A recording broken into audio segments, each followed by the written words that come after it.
SGC here, and we're back for a movie review. The Fate of the Furious.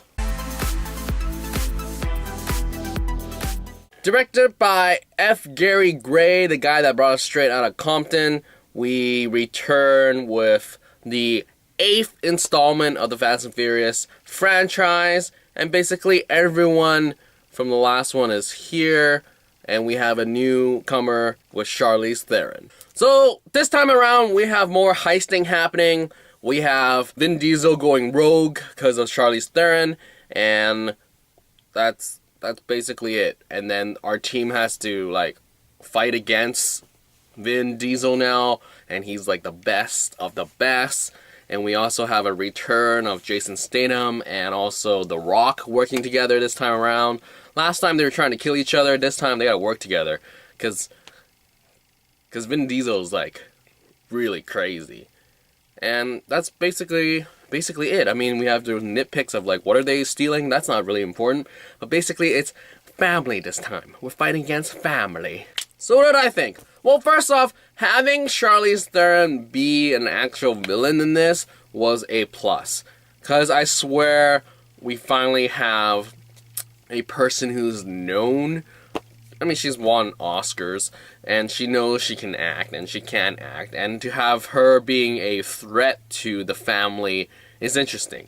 Definitely there were typical villain sort of characteristics that she pulled off, and it wasn't like, oh, okay, anyone can have pulled it off. But near the end of the movie, it was like, whoa, that was some pretty good acting. Could have totally been overact if someone else did it, but she made it persuasive. So yeah, Charlize Theron was a good inclusion of the story. Then we have Jason Statham and The Rock's new chemistry, which was great fun. I really dug all the comedy and jokes that they had between the two of them, like just trying to one-up each other as in own the other person. That was great fun. And definitely, I was committed to that relationship to the point where something happens and I'm like, that actually happened. I am in it. I committed to this relationship, and it's like, oh my goodness, is this for real? And then obviously, you know, Hollywood.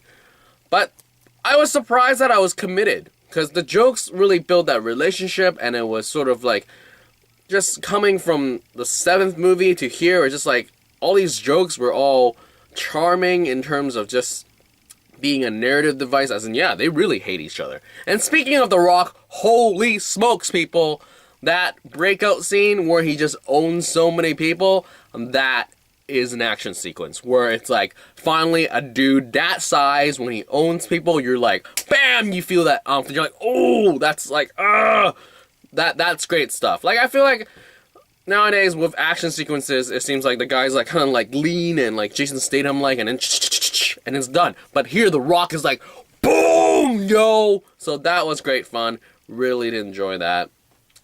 And in terms of the logic defying physics, seriously, if you go in here thinking it's gonna be like, oh, physics is gonna be fine this time around, it ain't. I mean, last time we had that tank action in 5, and then or 6, I don't remember. And then in 7, we had the Abu Dhabi, like, flying through buildings montage. Yeah, physics don't exist here. Especially now we got a submarine. But beyond that, like, I think this really was great in terms of a narrative device. I think the submarine sequencing was, they had to go to this base, and then the submarines was being hijacked, they had to steal it, and then the submarine was trying to escape, and that's sort of why the submarine's in the story. It's not just like, hey, we need a tank. Why? Because I can have a tank. We need to go through 3 buildings. Why? Because we can. So let's do that. So here is more of a organic narrative. So I enjoy that. And seriously, when I walked out the theater, I was like, holy smokes, people, this is the 8th movie, and it's actually still entertaining. You can't really, I don't actually even know if there's any series that has 8 episodes that is, like, still entertaining. I mean, sure, Star Wars Episode 8's coming out, but whatever.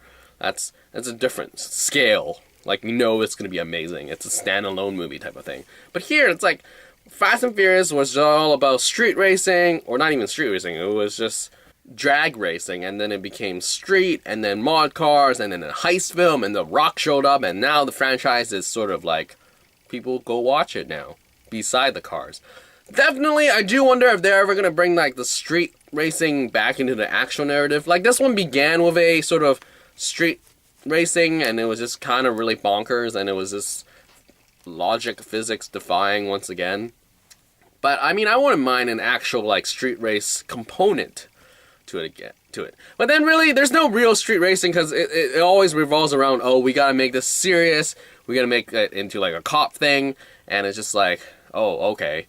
Overall, it was entertaining, the jokes were charming, it has that sort of like play on the whole, we have 8 films, we are not taking ourselves seriously, we exist within our own world type of thing. And I really did enjoy that, and Charlize Theron's inclusion, now setting up sort of 9 and 10, I wonder what's going to happen. And oh, back to the whole rogue thing, I'm actually like surprised that they haven't pulled this off before. I mean, like, other movies will do this in, like, a jiffy, but here it took them 8 movies to pull off this thing, and it's like, it's not, like, profoundly, like, oh my goodness, that was so smart, but rather it was like, oh, yeah, it really does put you in a bind when you're the guy who's feeling like, family, all the time. So I give them props for doing that, in a sense where it's like, I accept this twist. Anyway, so that's it. Enjoyable entertainment, just don't look for physics. There is no physics here. Without that, you're gonna be fine. You'll enjoy it for what it is. And I mean, if you're gonna watch it, you probably enjoy Fast franchise. I can't imagine anyone watching this as their first Fast and Furious, because either you're just really bored and I don't know why you're doing this to yourself, or your friend really, like, didn't care about your feelings and dragged you to watch this. But anyway, that's it. Entertainment was entertaining. What else can you ask for? So if you have seen Fate of the Furious, leave your comments down below and I'll get back to you as soon as possible. And that is it for this movie review for Fate of the Furious. Out!